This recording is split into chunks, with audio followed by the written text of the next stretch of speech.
안녕하십니까 시청자 여러분, 박정호입니다. 자, 여러분들 한 주간 고생 많으셨습니다. 여러분들에게 선물을 드리기 위해서 또 금요일 방송을 또 이렇게 배치를 했는데요. 자, 본격 힐링 방송, 본격 안구 정화 방송. 네, 최진봉 교수님 오셨습니다. 안녕하십니까? 안녕하십니까? 네, 반갑습니다. 안구 전문 방송인 최진봉입니다. 전 댓글이 안 보여. 댓글이 뒤통수에 있네요. 박정호 기자 보게 댓글이 저도 잘 안 보여요. 아, 제 그러시군요. 핸드폰 그렇군요. 휴대폰 이게 뭐예요? 노트북 보면 되기 때문에. 네. 하지만 뭔가 이제 준비를 많이 한 듯한. 그렇죠. 느낌은 네, 느낌상. 느낌적으로 들어오는데 그 원래 간판이 없었습니다. 이게 간판 생겼죠. 네, 간판이 네. 생겼더라고요. 오마이 TV 오피스텔인데 간판이 예전에 없어요. 뭔지 뭐 하는 곳인지 이게 뭐 무슨 그렇죠. 그런 곳이었는데 오늘 간판을 봤습니다. 네. 대단한 발전입니다. 장점의 발전을. 점점 발전하고 있습니다. 네. 오마이 TV 스튜디오 오셨는데, 네. 자 이제 금요일 저희가 이제 이번 주도 이제 보고 있는데 네. 한 주의 마무리를 좀 웃으면서 그렇죠. 기분 웃으면서. 좋게 네. 하기 위해서 최준봉 교수님을 금요일 좀 배치를 했어요. 그렇습니까? 그래서 많은 분들이 기다리고 계시다가 반갑게 맞이하고 계신데, 네. 근데 금요일마다 좀 우리를 기분 좋게 해줬던 네. 한국갤럽 여론조사 결과 오늘 많은 분들이 좀 실망하고 계십니다. 어떻게 이럴 수가 하면서 이럴 수가. 왜 이런 수치가 나왔냐 놀라고 계신데, 대통령실에서 들으면 깜짝 놀랐네요. 깜짝 놀랄 일인가요? 저 시청자분들이 볼 땐 너무 높다 말씀하시는데, 네. 한국갤럽 오늘 조사 결과 나왔습니다. 지난 9일부터 11일까지 전국 만 18세 이상 1000명을 대상으로 한 윤 대통령의 직무수행 평가 조사해봤더니 잘하고 있다 응답이 25%, 잘못하고 있다는 응답이 66%를 기록했어요. 긍정평가는 지난주 대비 1%포인트 올랐고 부정평가는 동일합니다. 자, 이걸 보시고 뭐 지난주 24%에서 이번에는 더 떨어졌을 거다. 왜냐? 이번 수해에 대한 대응, 그렇죠. 윤 대통령이 잘 못해가지고 이게 네. 반영되지 않았을까라는 생각하셨을 것 같은데 1%포인트 올랐어요. 이거 어떻게 되는 일입니까? 뭐 일단 그 1%는 네. 크게 의미가 있다고 보진 않고요. 저는 개인적으로. 여론조사에서 이제 오차범위라는 게 있잖아요. 그 네. 오차범위라고 하는 것은 허용된 범위 안에서의 어떤 그 유동성을 얘기하는 거니까 그걸로 네. 본다고 하면 큰 의미는 없다고 봐요. 그러니까 이제 지난주나 이번 주나 거의 동일하다 이렇게 보는 게 맞을 것 같고. 오차범위 안에 있으니까. 근데 이제 그럼에도 불구하고 더 떨어질 것으로 예상이 됐는데 그러면 정체 네. 이게 이를 맞이하게 된 것은 제가 볼 때는 보수 진영의 어떤 불안감이 작용한 네. 게 아닌가 하는 생각이 들어요. 그러니까 더 이상 여기서 더 떨어지면 10%대로 떨어져야 되거든요. 그렇게 되면 진짜 이거는 상황이 수습이 불가능하게 돼요. 10%로 내려가게 되면 뭐 국정 동력뿐만 아니라 아무것도 할 수 없는 상황이 되는 거거든요. 아마 그런 것들 때문에 윤석열 대통령을 지지하고 지지했던 네. 그런 보수층들이 불안감이 일정 부분 작용한 게 아닌가. 물론 실망을 하고 있지만 네. 대부분 그분들도 뭐 엄청나게 실망하시더라고요. 근데 그럼에도 불구하고 여기보다 더 지지율이 떨어졌을 때는 정말 국정에 큰 문제가 생길 수 있다고 하는 위기감이 결국 그분들로 하여금 또 지지하는 쪽으로 네. 응답에서 설문조사 응답에서 그렇게 나온 게 아닌가 이런 생각이 듭니다. 보수층의 결집이 있었다. 뭐 그렇게 보여져요. 불안감 때문에. 자, 근데 뭐 오차범위 안에 있다고 말씀하셨는데 이게 플러스 마이너스 3.1% 포인트 예. 표본 오차가 있고 자세한 사항은 중앙선거연수원 심의위원회 홈페이지를 보시면 확인할 수가 있겠는데요. 좀 보수층의 답변도 좀 늘어나는 것 같고요. 네, 표집이 된 맞습니다. 게 그게 좀 보이는데, 그런데 지금 25%라고 하지만 예. 취임 100일이 지금 뭐 이제 그러니까요. 맞이하고 있는 상황인데, 역대 대통령들이 취임 100일 무렵 직무수행 긍정 평가를 쭉 봤더니 예. 노태우 57%, 김영삼 83%, 네. 김대중 전 대통령 62%, 예. 노무현 전 대통령 40%, 예. 이명박 21%, 네. 박근혜 53%, 네. 문재인 대통령 78%. 네. 이렇게 쭉 놓고 보면 이명박 MB 제외하고는 제일 낮아요. 제일 낫죠. 그때는 이른바 이제 미국산 쇠고기 수입 그렇죠. 그 광우병 문제가 있었기 때문에. 집회가 있어서 그렇죠. 낮은 게 있었는데, 그거 빼놓고는 특별한 사안 빼놓고는 제일 낮은 모습. 그렇죠. 이건 시사한 바가 있겠네요. 시사한 바 크죠. 아니 네. 탄핵당한 대통령보다 낫잖아요 지금. 박근혜 전 대통령이 탄핵을 당했는데 그 당시에, 대통령보다 낫고 노태우 대통령보다 낫다는 것도 이해가 안 되잖아요. 그러니까 그런 부분으로 본다고 하면 이거는 민주주의가 구체적으로 이제 성숙하고 민주주의가 자리 잡기 시작한 이후부터의 대통령들로 비교해 본다면 네. 엄청나게 낮은 거예요. 그러니까 이런 정도의 지지율이라고 하면 이거는 정말 위기감을 느껴야 돼요. 저는 네. 그렇다고 보고 이게 그냥 뭐 지지율에 일희일비하지 않겠다고 얘기하는 그런 정도 수준으로 이걸 생각하게 되면 더 큰 화를 부를 거다. 그래요. 네, 심각하게 생각해야 돼요. 이거는 그러니까 지금 뭐 물론 지난주보다 1% 올랐다고 이걸 기뻐하고 이럴 상황이 아니라니까요. 지금 20%가 웬 말입니까? 100일 만에 취임 100일 만에 네. 그건 말이 안 되는. 그리고 뭐 지난 이거 그 자료가 있는지 모르겠지만 그 외국에서 조사한 내용 있잖아요. 주요 그 지도자들. 네. 윤석열 대통령이 꼴찌예요. 지지율에서 보면. 22개 나라 중에. 네, 꼴찌. 거기는 19%인가 그러더라고요. 네, 미 컨설팅 업체 모닝 컨설트가 네. 3일부터 9일까지 조사해 봤더니 19%. 네, 거긴 10%까지 떨어졌어요. 지난 조사보다 5% 포인트 떨어졌어요. 또. 이게 뭐냐고요, 이게. 이제 창피해 죽겠어요. 아니, 다른 나라들 보면 다 높아요. 윤석열 대통령보다. 그렇죠. 이게 뭔 취임 100일 만에 이것도 네. 무슨 취임을 4년 지난 것도 아니고 앞으로 4년하고도 몇 개월 해야 되잖아요. 지금 대통령을. 이런 상황에서 지금 이런 지지율이라고 하면 이게 과연 제대로 그 직무수행이 가능하겠어요? 이래가지고. 그러니까 지금 이 지지율 뭐 24냐 25냐 이런 얘기는 하지만 네. 부정평가는 똑같아요. 갤럽이 그렇죠, 66%. 변함이 없는 거죠. 변함이 없는 거죠. 그렇죠.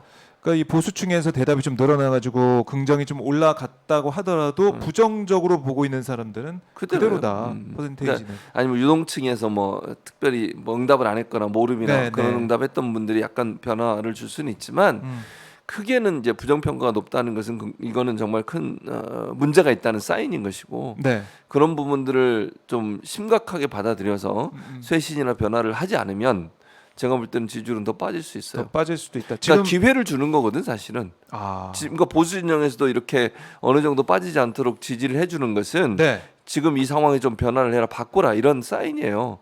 근데 만약에 윤석열 대통령이 그런 부분들을 그렇게 인식을 안 하고 정체됐네? 그럼 내가 괜찮은 건가? 그대로 해야겠다. 좋아 빠르게 가 이렇게 하면 어떻게 되겠어요? 그럼 더 떨어지는 거지. 지지율도 좋아 빠르게 가. 그래 내려가요 밑으로. 하락을 한다고요. 그러니까 윤 대통령이 휴가에서 돌아와가지고 첫 일성으로 국민들이 이제 목소리를 듣겠다 이렇게 얘기를 했고 뭐 죄송한 마음이다라는 사과 메시지 나왔고 박순애 부총리의 사퇴도 있었고 그 윤석열 대통령 입장에서는 어떻게든 지금까지 보였던 모습과 다른 모습을 보이려고 하는 것 같은데 이 정도 하면 되겠다. 이 기조로 가면 조금씩 오르겠구나. 이건 아니란 말씀이에요. 이건 아니죠. 그러니까 첫째 사과했잖아요. 본인 사과했어요. 그리고 나서 대통령실의 반응은요? 사과 아니야. 이랬어요 처음에. 맞아요. 처음에. 그게 말이 됩니까? 아니 대통령이 명확하게 미안하고 죄송하다고 얘기를 했는데 그거 사과 아니다. 이래버리면 진정성이 어떻게 돼요? 퇴색이 되죠. 그렇죠. 그리고 뭐 대통령이 그러면 사과 안 한 건가? 이거 뭐 대통령이 이건 어쩔 수 없이 하는 건가 지금 사과를? 이렇게 느껴지잖아요. 그리고 나중에는 뭐 그게 또 아니고 나중에 두 번째는 또 사과 맞다고 그러고 이게 오락가락해요. 대체 그냥 대통령실이 어떻게 운영이 되는 거예요? 대통령실. 운영이 제대로 된다면 이런 말이 나올 수 있겠습니까? 대통령은 사과했는데 대통령실에서는 이거 사과 아니다 그랬다가 또 나중에 사과가 맞다고 그랬다가 이게 뭐냐고요? 국민들 눈치에 한번 던져보는 거예요? 뭐 기분 나쁘잖아요. 국민들이 볼 때 얼마나 우습겠어요. 어쩔 수 없이 그냥 밀려서 하는 거구나 이런 생각이 들어요. 그러면 안 된다는 거예요. 사과는 깔끔하게 하고 잘못하면 잘못했다고 얘기하고 두 번째 박순애 장관 한 명을 경질하는 걸 끝날 수 있다고 생각하면 큰 오판이에요. 저는 그렇게 생각해요. 장관 한 명 뭐 경질했으니까 물론 뭐 자진 사퇴 형식이지만 누가 봐도 이건 경질이잖아요. 그 정도 문제 있는 사람 경질 안 하면 뭐 더 큰 화를 입었을 거고 이상민 장관도 지금 논란이 많고 문제가 많잖아요. 근데 내각 중에 제가 볼 때는 이 누구야 박순애 장관 사임하고 그걸 끝낼 것 같아. 더 이상 안 할 것 같아요 지금 분위기가. 그렇죠. 윤석열 대통령 스타일상 어떻게 보면 이 왼쪽 오른쪽 한 명씩 한동훈 이상민 끼고 있는데 그런 식으로 이상민 장관을 뭐 사퇴시키거나 그러지 않을까? 그 가능성이 낮아요. 그럼 국민들이 과연 어떻게 보겠냐는 거야 이게. 이상민 장관은 그런 문제가 없습니까? 뭐 여러 가지 문제가 많아요. 그럼에도 불구하고 그분을 데리고 가는 것도 그렇고 지금 대통령실 쇄신도 안 하잖아요. 그러게 대통령실 인사는 지금 그대로예요. 그대로예요. 근데 뭐 아까 말씀드린 것처럼 이 얘기 나왔다 저 얘기 나왔다가 이런 상황이잖아요. 그리고 뭐 최근에 뭐 그 이준석 대표 밑에 있다가 대변인 하다가 오신 분 그분도 지금 일배 논란 있잖아요. 동생이 쓴 거라고 본인은 그렇게 얘기하시더라고요. 근데 계정을 막 그렇게 공유하나요? 여러 사람 가족들이 뭐 잘 모르겠어요. 넷플릭스도 아니고 아니 넷플릭스야 그럴 수 있다고 봐. 박종호 기자도 예를 들면 넷플릭스 얘기하면 안 되나 여기도? 괜찮아요. 넷플릭스 계정 하나 가지고 부인도 쓰시고 애도 쓰고 이렇게 쓸 수 있잖아요. 저는 처형 걸 쓰고 아, 있어요. 그러니까 같이. 그 넷플릭스는 이해가 된다니까. 근데 예. 일베에 글 올리는 그 계정을 같이 쓴다는 거는 좀 상식적으로 납득이 가십니까? 저는 조금 납득이 안 가요, 개인적으로. 물론 아직까지는 그분이 그렇게 해명을 했기 때문에 제가 뭐 단정적으로 그분이 썼다고 얘기할 수는 없어요. 그러나 의혹이. 일반 상식으로 보면 그 의혹이 생길 수밖에 없는 거잖아요. 네. 그런 분을 또 모셔왔어, 대통령실에. 아.